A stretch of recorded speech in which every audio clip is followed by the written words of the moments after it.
moving us rather than the furniture. It's a bit easier. Okay. Also, guten Tag aller. Willkommen an alle. Willkommen auch an unsere Ehrengäste aus Neuseeland. Ich heiße Rosie Goldsmith und ich bin Journalistin aus England. Wir haben jetzt unseren zweiten Gast auch bekommen. Meine zwei Lieben und Leidenschaften zu Deutschland und auch zu Neuseeland kommen hier zusammen. Und deswegen habe ich diese Ehre, auch diese Veranstaltung zu moderieren. Heute stelle ich Ihnen vor zwei großen Autoren aus Neuseeland, gerade angekommen. Beide in 3 Branchen aktiv: Theater, Film und Buch. Ladies and gentlemen, Anthony McCarten just arrived and Greg McGee here on my left. Welcome to you both. Thanks, Rosie. Anthony, you just rushed in. Nice to meet you. We're meeting for the first time on stage, so it's really good to meet you. Thank you. Nice to meet you. Have I got... Yeah. Thank you. It's all working. Great. Now, from the title, Mixing It Up, you may be wondering who I'm actually talking to. Is this Anthony McCarten, the novelist, the filmmaker, the playwright? Are they the same person? How can one person achieve all these things? And who is Greg McGee? Is this Greg the TV scriptwriter? Is it the playwright? Is Greg actually a woman? And that isn't a silly question. Is Greg actually the crime writer Alix Bosco? Maybe we're talking about 6 different people. I'm obviously very mixed up, but as long as they aren't, it's great. We're going to talk about mixing it up, as you can tell. Now, is there ever a problem with mixing it up? Anthony first. Do you know who you are? We thought you didn't exist until today, but... This has usually remained a secret between me and my psychotherapist, but no, these are very allied skills. They have much more in common with each other than they have not in common. So, yes, there are different demands from each medium, but they have so much. You're still creating characters. You're still telling a story. You're still getting someone in a door and out a door. You're getting stuff to happen. And whether you're writing a novel, you're in effect a film director when you're writing a novel. You're saying action.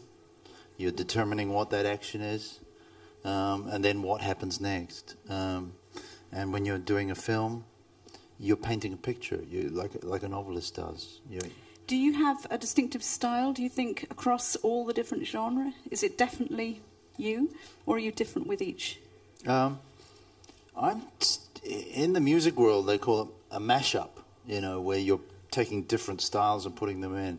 And I know that in the last 5 years, I've certainly become very excited about bringing the innovations of film, of TV, of pop culture, of comic books, and using those techniques in the novel so that it refreshes what we think a novel can do.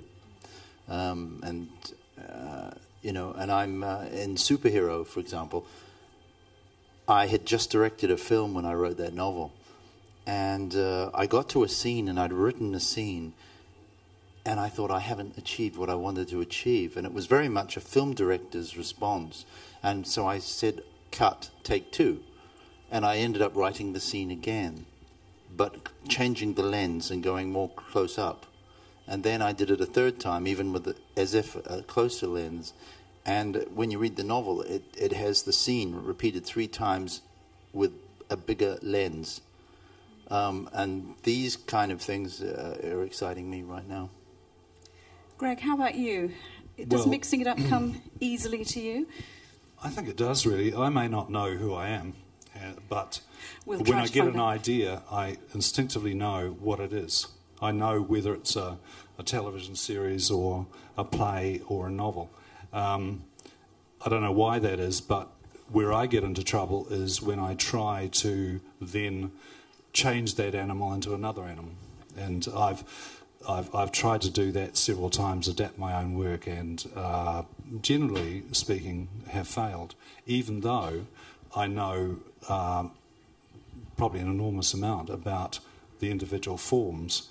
When it comes to changing it from one animal to another animal, it's very difficult. Let's give you a little bit more background as to what these two writers have actually written, just in case you don't know. Now, Anthony and Greg both started off writing plays, and the very first play was, Anthony's first play was Invitation to a Second-Class Carriage. They also both come up with some of the best titles I've ever heard.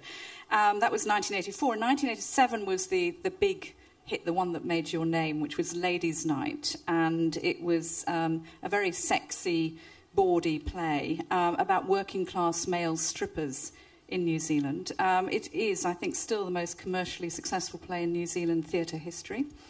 And it toured the world, and there was Ladies' Night too. And Anthony, as he himself has told us, has also directed and written films, and most recently Death of a Superhero, which was a film based on his own novel. Now, we know you probably best for your novels here, Death of a Superhero being one of them. And you've had a bumper year this year, haven't you, too? You've had 2 novels out this year, 2012. That's Brilliance, and help me with the other one, which was the... In the Absence of Heroes. The Absence of Heroes. The German title, Ganz normale Helden. Yeah. Both translated into German already. Fantastic. And Greg has also had a very long career in theatre and screen in New Zealand before turning to novels. And he had enormous success with his first play, which, not just because of the title, which is amazing, Four Skins Lament. Four Skins... What does that translate as? I'm not going to even try. Anybody want to try Four Skins Lament? No? A special prize to the person who translates that into German. And it was about a rugby changing room, I think. And you were yourself a rugby player when you were a boy. And All Blacks junior champion, is that right? Something like that. I was the junior All Black, which is the under-23 national side. Now, this play is also extremely famous in New Zealand. I think they even have it in school curriculums alongside Shakespeare. Is that true? Which was very brave. And the first few schools, I had to go and talk to the boards of trustees and kind of help them. But now people come up to me and I wonder, they're so young that I'm wondering whether it's taught in kindergarten. Right, and then you went on to write TV scripts, and you've done a number of very successful series, and you said you're famous in Macedonia for something. Is that true? Macedonia and Albania? I think, yeah, probably both. It's a bit of a joke, really, because but it was a cop show, and I did a lot of commercial television, and eventually, in order to get more power as a writer, I decided I needed to own the company. So I became a producer and then an owner, and then finally realised that actually the power resided in the TV network. So I then retired from television.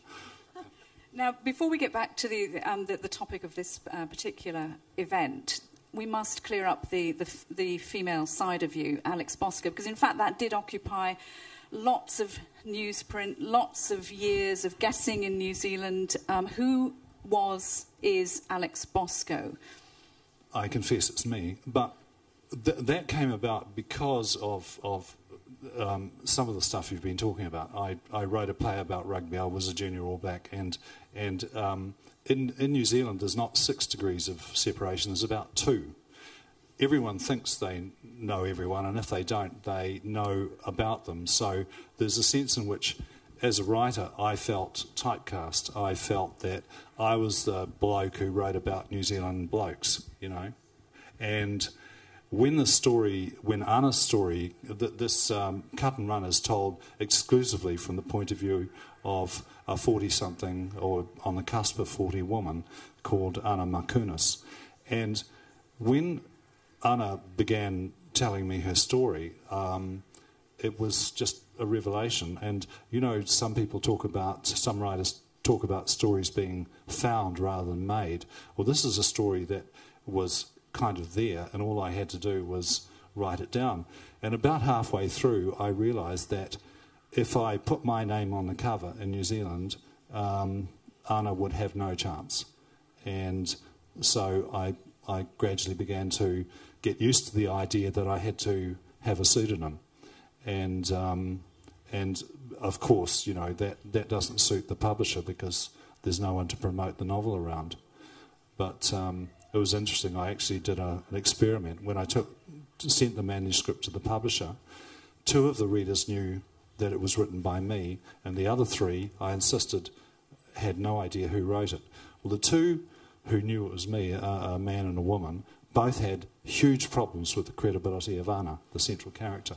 The 3 who had no idea who had written it all felt that she was a compelling and entirely credible character. So at that stage the die was cast.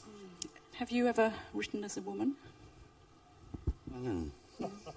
No, well, no, and this we have been a female side within, and I certainly have populated my novels with women characters, but never had the cause as Greg has had to.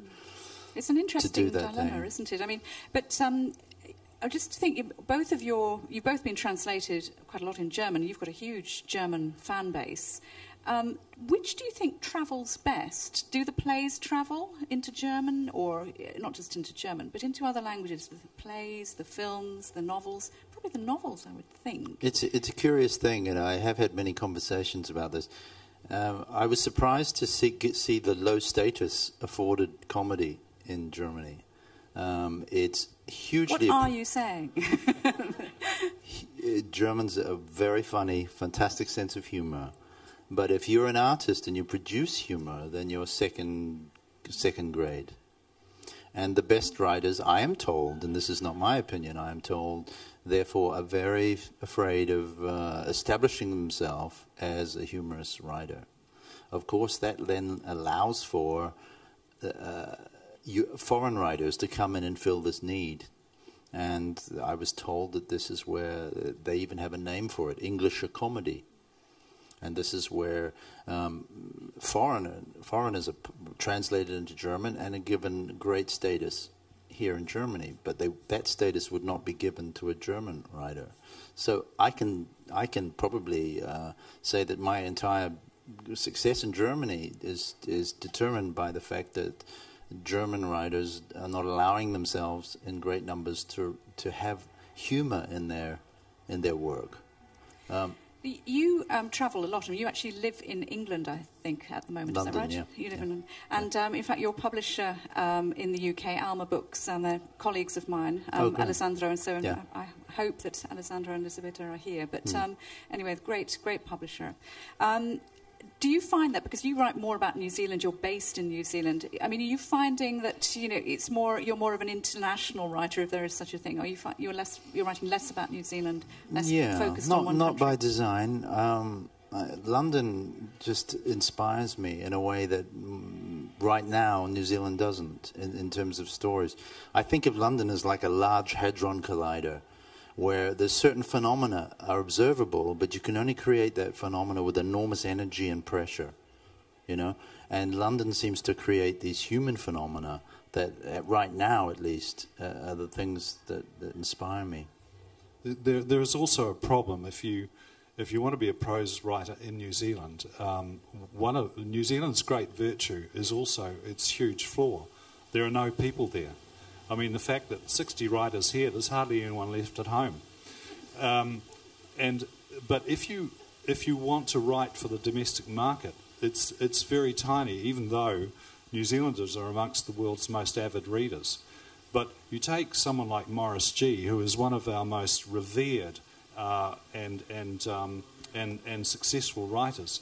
He's now in his 80s, but if you looked across his career earnings, less than 20% of his earnings would have come from sale of book royalties in New Zealand.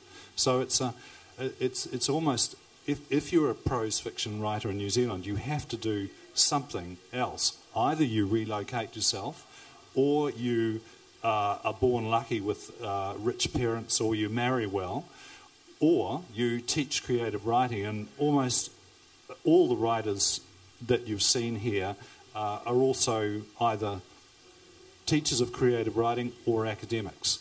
Or you take my course and you get involved in the mud and the blood of commercial television.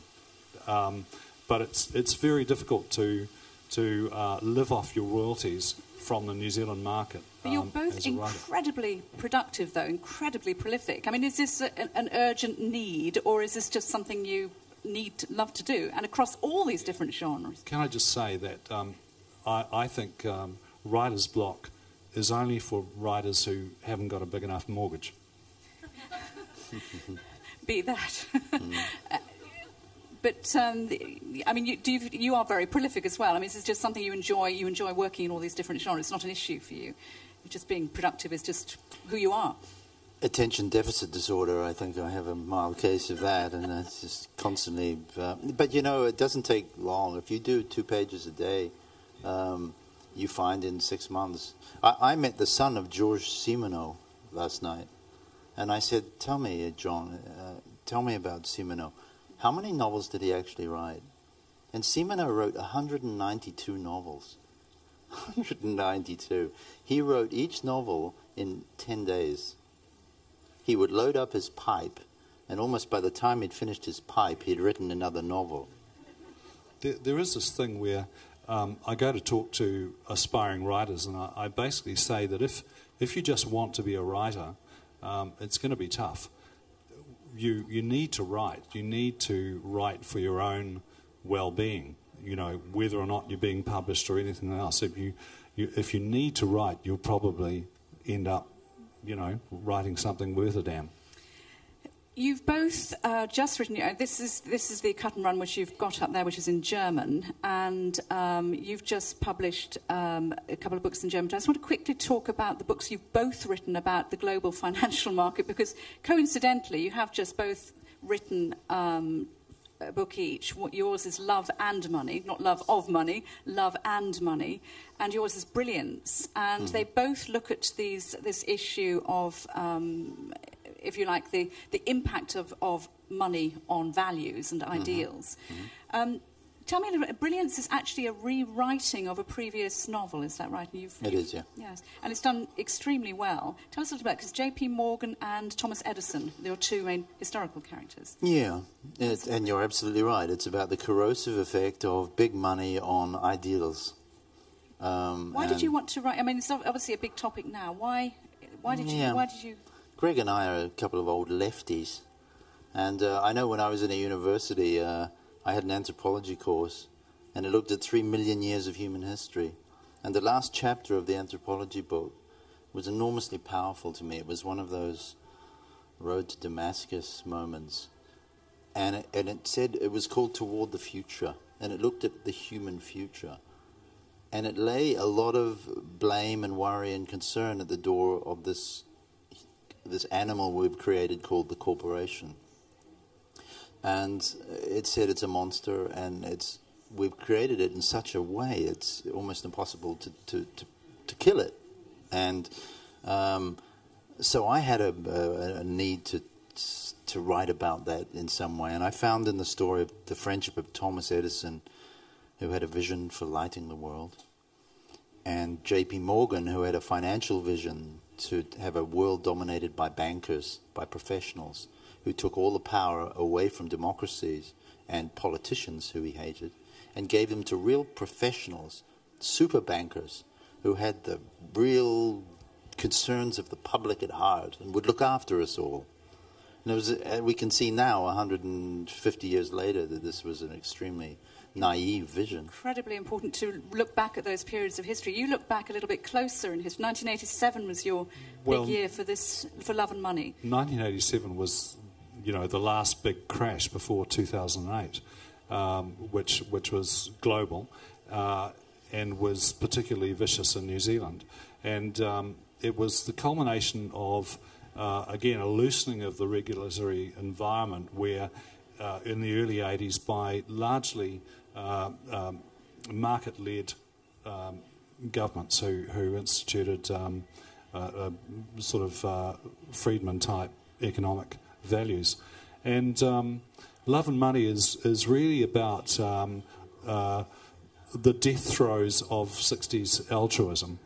There's a number of characters who have come out of the 60s and still, in one way or another, holding some of those altruistic values and it's about the death of those values and the primacy of money. And everything that's happened since, as far as I'm concerned, has reinforced that. So, in a sense, it's looking at 2008 through the prism of 1987. And do both these automatically, for you, both of you, become films, TV series? I mean, each time, you know, I think when I'm reading about you and reading your books now, each time I can see them as films or TV series. I mean, do you? I mean, that would make a great film. Brilliant. Yeah, it's. I take that as a compliment. I mean, stories. A lot of novelists, particularly, think that story is somehow an inferior skill, and that style is the big thing. Style should be at the interior voice, the narrative. But for me, in the novel. Yeah, in the novel. But for me, the greatest novelist, Dickens, Tolstoy. You know, name the biggies. They're very big on story, and so if you have a good story, a well-shaped story, a journey, or as we say, an arc for the characters, then someone's going to call you up from a film company at some point and say, "We could film this." And adapting your own. And then the big question becomes: Are you going to adapt your own? Because I do find that problematic. If you've put your juice, your creative juice and commitment into, say, a play, and then you try and adapt it to film, my experience is that it's much more difficult than you think at first glance. I'm not quite sure why that is, but part of it is that an adaptation has to be either, in the words of someone, an act of reverence or an asset strip. And I think if it's your own work, you're not objective enough to make that decision. And Anthony's done more of it than I have, but certainly I've failed on about 3 different occasions in attempting to do that. And Anthony and I have a history with Anthony's first film. You've actually worked together as well. We have, and Anthony adapted his play via satellite, and then I was brought in at a later stage to as a more objective kind of presence. That's really mixing it up.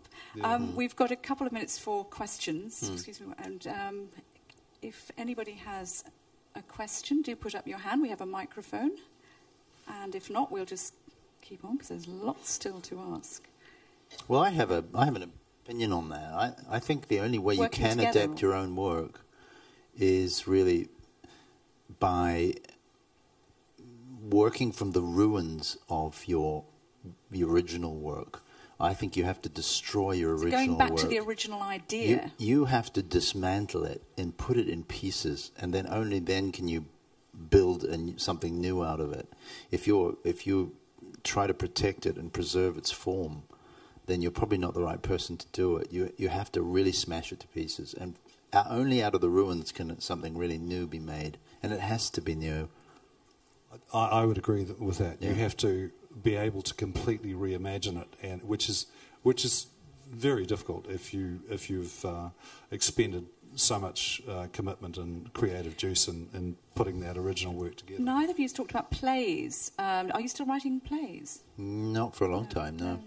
I have. I've written a little chamber piece for 2 actors called Me and Robert McGee about a writer and a banker. And that's done rather well too. Well, they're writing a screenplay that is supposed to be the salvation of both of them, but one of them knows he's telling lies, that's the writer, and the banker has no idea that he's telling lies. Coming back to the theme, the banking and the money and so on, which is a sign of the times as well, because of course the topics are you are both very contemporary, even when you're writing about historical subjects.